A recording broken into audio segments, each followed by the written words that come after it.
അസ്സലാമു അലൈക്കും വറഹ്മത്തുള്ളാഹി. ലിസാനുൽ ഖുർആനിലെ 3-ാം ക്ലാസ്സിലെ പാദവാർഷിക പരീക്ഷയ്ക്ക് ചോദിക്കാൻ സാധ്യതയുള്ള പേപ്പറാണ് പരിചയപ്പെടുത്തുന്നത്. ഒന്നാമത്തെ ചോദ്യം നുകമ്മിലു ബിൽ മുനാസിബി എന്നാണ്. അത് ഉദ്ദേശിക്കുന്നത് താഴെ കുറച്ച് 7 ഉദാഹരണങ്ങൾ കൊടുത്തിട്ടുണ്ട്. അതിൽ ചില ഭാഗങ്ങൾ വിട്ടുപോയിട്ടുണ്ട്. അവ യോജിച്ചതിനെ ചേർത്ത് കൊടുക്കാനാണ്. മുകളിൽ കുറേ ഉദാഹരണം കണ്ടില്ലേ? ഹൽ, ഐന, അൻത, അൻതും, തദ്ഹബു, യദ്ഹബു, ഹും എന്നൊക്കെ ഉണ്ട്. നമുക്ക് ആദ്യം അതിൻ്റെ അർത്ഥങ്ങൾ പരിചയപ്പെടാം. ഹൽ എന്ന് പറഞ്ഞാൽ ഉണ്ടോ എന്നാണ് അർത്ഥം. ഐന എന്നത് എവിടെ, അൻത നീ, അൻതും നിങ്ങൾ, തദ്ഹബു അവൾ ഒരു സ്ത്രീ, അവൾ പോകുന്നു, യദ്ഹബു അവൻ പോകുന്നു, ഹും അവർ. ഇതാണ് ഇതിൻ്റെ അർത്ഥം. ഒന്നാമത്തെ ചോദ്യം എന്താ? യാ ഇബ്നു മകനെ, ഒരു കുട്ടിനെ വിളിച്ചിട്ട് പറയണം യാ ഇബ്നു മോനെ. ഇനി അവിടെ എന്താ വേണ്ടത്? അൻത ദാരിസുൻ, അൻത എന്ന് കൊടുക്കണ്ട കേട്ടോ. അൻത ദാരിസുൻ നീ ഒരു വിദ്യാർത്ഥിയാണ്. രണ്ടാമത്തെ ചോദ്യം എന്താ? യാ അബ്നാ ഉ മക്കളെ എന്നാണ് വിളിക്കുന്നത്. യാ അബ്നാ ഉ മക്കളെ. അൻതും ദാരിസൂന നിങ്ങൾ പഠിക്കുന്നവരാണ്, വിദ്യാർത്ഥികളാണ്. വ ഉലായിക അക്കൂട്ടർ, വ ഉലായിക അക്കൂട്ടർ ഖുറാനിലൊക്കെ ഉണ്ടല്ലോ. ഹുമുൽ മുഫ്ലിഹൂൻ അവർ വിജയികളാണ്. അവിടെ ഹും എന്നാണ് കൊടുക്കേണ്ടത് കേട്ടോ. നാലാമത്തത് ബൈത്തുക്കും എന്നാണ്. ബൈത്തുക്കും എന്ന് പറഞ്ഞാൽ നിങ്ങളുടെ വീട് എന്നാണ്. അപ്പോൾ അവിടെ ഒരു ക്വസ്റ്റ്യൻ ആണ് ശരിക്ക്. എന്താ വേണ്ടത്? ഐന ബൈത്തുക്കും നിങ്ങളുടെ വീട് എവിടെ? ഐന ബൈത്തുക്കും നിങ്ങളുടെ വീട് എവിടെ? ഇനി ഐന്ദക്ക ദറാജത്തുൻ നിന്റെ അടുത്ത് സൈക്കിൾ എന്നാണ് ഇവിടെ ഉള്ളത്. അത് ചോദ്യ രൂപത്തിലാണ് കൊടുക്കേണ്ടത്. അപ്പോൾ ഹൽ എന്ന് കൊടുക്കണം. ഹൽ ഐന്ദക്ക ദറാജത്തുൻ നിന്റെ അടുത്ത് സൈക്കിൾ ഉണ്ടോ? അൽബിന്തു 6 ട്ടോ. അൽബിന്തു ഇലൽ മദ്രസ പെൺകുട്ടി മദ്രസയിലേക്ക്. നമുക്കറിയാം മദ്രസയിലേക്ക് പോകുന്നു എന്നാണ് വേണ്ടത്. പോകുന്നു എന്നതിൻ്റെ അറബി തദ്ഹബു എന്നുണ്ട്, യദ്ഹബു എന്നുണ്ട്. പക്ഷെ ഇവിടെ കൊടുക്കേണ്ടത് തദ്ഹബു എന്നാണ്. കാരണം ബിന്ത് പെണ്ണായതുകൊണ്ട് തദ്ഹബു കൊടുക്കണം. താഴെ കണ്ടോ? അൽ വലതു ഇലൽ മസ്ജിദി കുട്ടി പള്ളിയിലേക്ക്, ആൺകുട്ടി പള്ളിയിലേക്ക്. വലതറ മകൻ എന്നാണല്ലോ, കുട്ടി പള്ളിയിലേക്ക് എന്നാണ്. അപ്പോൾ അവിടെ എന്താ കൊടുക്കേണ്ടത്? യദ്ഹബു, യദ്ഹബുൽ വലതു ഇലൽ മസ്ജിദി. താ പെണ്ണിൽ താ ഉണ്ട് അല്ലേ? ബിന്തു താ ഇല്ലേ? അപ്പോൾ ബിന്തു എന്നത് പെണ്ണായതുകൊണ്ട് അവിടെ എന്ത് കൊടുത്തു? തദ്ഹബു എന്ന് കൊടുത്തു. വലത് എന്നത് ആണായതുകൊണ്ട് യദ്ഹബു എന്നും കൊടുത്തു. ഇനി രണ്ടാമത്തത് നുജീബു ഫിൽ ലുഗ അൽ അറബിയ അറബി ഭാഷയിൽ നമുക്ക് ഉത്തരം പറയാമെന്നാണ്. ഒരു കോഴീൻ്റെ ഫോട്ടോ ഉണ്ട്, പൂവൻ കോഴി. പിന്നെ അപ്പുറത്ത് ഒരു പൂച്ച, തൊട്ടപ്പുറത്ത് ഒരാൾ പോക്കറ്റൊക്കെ ഇങ്ങനെ ചൂണ്ടുണ്ട്, പേനയിലേക്ക് ചൂണ്ടുന്നുണ്ട്. ഫസ്റ്റ് ഇമേജിൽ ചോദ്യം മാദാലിക്ക, വാട്ട് ഈസ് ദിസ്? അതെന്താണെന്നാണ്. മാദാലിക്ക അതെന്താണ്? അപ്പം നമ്മളെങ്ങനെ ഉത്തരം ചെയ്താ? ദാലിക ദീക്കുൻ അത് കോഴിയാണ്. തൊട്ടപ്പുറത്ത് കണ്ടോ? ഐനൽ ഹിറത്തു പൂച്ചക്കുട്ടി എവിടെ?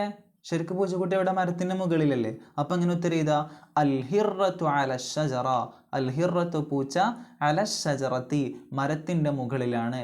ഇനി ആ മനുഷ്യൻ ചൂണ്ടണെന്ന് എടുക്കുക പേനയിലേക്ക്. ഐനൽ ഖലം പേന എവിടെ? അപ്പം നമ്മൾ എന്ത് പറയണം? അൽ ഖലമു ഫിൽ ജൈബി പേന ഫിൽ ജൈബി പോക്കറ്റിലാണ്. ഇനി മൂന്നാമത്തെ ചോദ്യം നഖറഉ വ നുഅയ്യിനു അൽ ഫിഅലൽ മുളാരിഅ മിനൽ ആതിയ താഴെയുള്ളതിൽ നിന്ന് മുളാരിയായ ഫഇലിനെ നമുക്ക് കണ്ടെത്താമെന്നാണ്. അതായത് ഖുർആനത്തെ ആയത്തുകളാണ്, അല്ലാത്തതുണ്ട്. യഹ്സബു അന്ന മാലഹു അഖ്ലദ യൗമഇദിൻ യസ്തുറുൻ നാസ് യജ്ലിസു മാജിദുൻ വയശ്റബു ഷായ വയഖൂലു അൽഹംദുലില്ലാ. ഇതിൽ മുളാരിയായ ഫീലുകൾ ഏതാണെന്ന് എഴുതാനാണ്. മുളാരി എന്ന് പറഞ്ഞാൽ ഇപ്പോൾ ഞാൻ അടിച്ചു എന്ന വാക്ക് ലൊറബ. ലൊറബ എന്ന് പറഞ്ഞാൽ ഞാൻ അടിച്ചു എന്നാണ്. ലൊറബ എന്ന് പറഞ്ഞാൽ അടിച്ചു.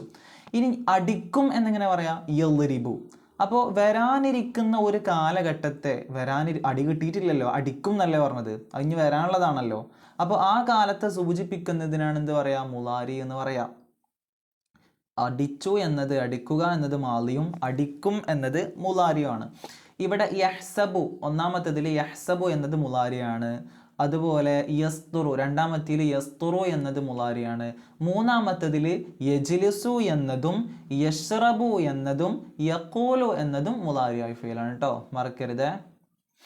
ഇനി സിമ്പിളാണ്, നമ്മൾ വിരലിലൊക്കെ പഠിക്കാൻ പറ്റിയതാണ്. ഇനി അടുത്ത ചോദ്യം നാലാമത്തെ നുകമ്മിലുൽ ഫറാഗ വിട്ടതിനെ പൂരിപ്പിക്കാമെന്നാണ്. ഹുവ ഹുമാ ഹും, ഹിയ ഹുമാ ഹുന്ന, അന്ത അൻതുമാ അൻതും, അന്തി അൻതുമാ അൻതുന്ന, അന നഹ്നു എന്ന് മുഴുവനും പഠിച്ചു കഴിഞ്ഞാൽ സിമ്പിളായിട്ട് ഇതിൻ്റെ ഉത്തരം ഇതാ 7 മാർക്ക് സ്കോർ ചെയ്യാം. ഹുവ പിന്നെന്താ ഹുമാ, ഹും ഹിയ, അത് കഴിഞ്ഞാൽ എന്താ ഹുമാ ഹുന്ന, അന്ത കഴിഞ്ഞാലോ അൻതുമാ, അൻതും എന്ന് കഴിഞ്ഞാലോ അൻതി, അൻതുമാ അൻതുന്ന, അന നഹ്നു. ഇനി സെക്കൻഡ് ലാസ്റ്റ് 5-മത്തത് നുഅർരിബു. താഴെ എന്താ കൊടുത്തത്? മലയാളമാണ് അല്ലേ. നിൻ്റെ വീട് എവിടെയാണ്? ബാഗ് മേശപ്പുറത്താണെന്നൊക്കെ ഉണ്ട്. അതിനെങ്ങനെ നമ്മൾ അറബിയിലേക്ക് എഴുതാം? നിൻ്റെ വീട് എവിടെയാണെന്ന് എങ്ങനെ പറയാം? ചോദ്യം വന്നില്ലേ? നമ്മൾ ഫസ്റ്റത്തെ ചോദ്യം അതാണല്ലേ, നുക്കമ്മിലു എന്നുള്ളതിൽ ഐന ബൈത്തുക്കും എന്ന് വന്നില്ലേ? ഐന ബൈത്തുക്കും എന്ന് പറഞ്ഞാൽ നിങ്ങളുടെ വീട് എവിടെയെന്നാണ്. ബൈത്തുക്കും എന്ന് പറയുമ്പോൾ കുറേ ആൾക്കാരോട് ചോദിക്കുന്നത്. ഇവിടെ നിൻ്റെ വീട് എവിടെയെന്നാണ് ചോദിച്ചത്. അപ്പം എന്താ പറയുക? ഐന ബൈത്തുക്ക, നിൻ്റെ വീട് എവിടെ? ഐന ബൈത്തുക്ക, നിൻ്റെ വീട് എവിടെയാണ്? ഇനി ബാഗ് മേശപ്പുറത്താണെന്ന് എങ്ങനെ പറയാ? അൽ ഹഖീബത്തു അല ത്വാവില. ബാഗിന് ഹഖീബത്ത് എന്നാണ് പറയുക. അൽ ഹഖീബത്തു അല ത്വാവിലത്തി, മേശയുടെ മുകളിലാണ്. ലാസ്റ്റത്തെ നുതർജിമു, ട്രാൻസ്ലേഷൻ ചെയ്യാനാണ്. അറബിയിൽ നിന്ന് മലയാളത്തിലേക്ക് ട്രാൻസ്ലേഷൻ ചെയ്യാം. യദ്ഹബുൽ വലതു, യദ്ഹബു എന്ന് പറഞ്ഞാൽ എന്താ? പോകുന്നു. അപ്പോൾ യദ്ഹബുൽ വലതു ഇലൽ മസ്ജിദി, കുട്ടി പള്ളിയിലേക്ക് പോകുന്നു. യദ്ഹബുൽ വലതു, കുട്ടി പോകുന്നു, ഇലൽ മസ്ജിദി, പള്ളിയിലേക്ക്. അപ്പം എന്താ ചെയ്താൽ? കുട്ടി പള്ളിയിലേക്ക് പോകുന്നു. ഇനി അൻതുമാ തക്തുബാനി, ലാസ്റ്റ് 4-മത്തെ പാഠത്തിൽ പറയുന്നില്ലേ ആ മജല്ലത്തിൻ്റെ അവിടെ, നിങ്ങൾ രണ്ടുപേരും എഴുതുന്നു. അൻതുമാ, നിങ്ങൾ രണ്ടുപേരും, തക്തുബാനി എഴുതണം, അല്ലെങ്കിൽ നിങ്ങൾ രണ്ടുപേരും എഴുതുന്നു ഒക്കെ പറ്റും കേട്ടോ. അൻതുമാ തക്തുബാനി, നിങ്ങൾ രണ്ടുപേരും എഴുതണം, അല്ലെങ്കിൽ നിങ്ങൾ രണ്ടുപേരും എഴുതുന്നു എന്തു എഴുതാം. അപ്പോൾ ശ്രദ്ധിച്ച് മനസ്സിലാക്കിയിട്ട്, ചോദ്യം മനസ്സിലാക്കിയിട്ട് ഉത്തരം എഴുതാൻ ശ്രമിക്കാം കേട്ടോ. ഓക്കെ, അള്ളാഹു എല്ലാവർക്കും നല്ല വിജയം നൽകട്ടെ. ആമീൻ യാ റബ്ബൽ ആലമീൻ.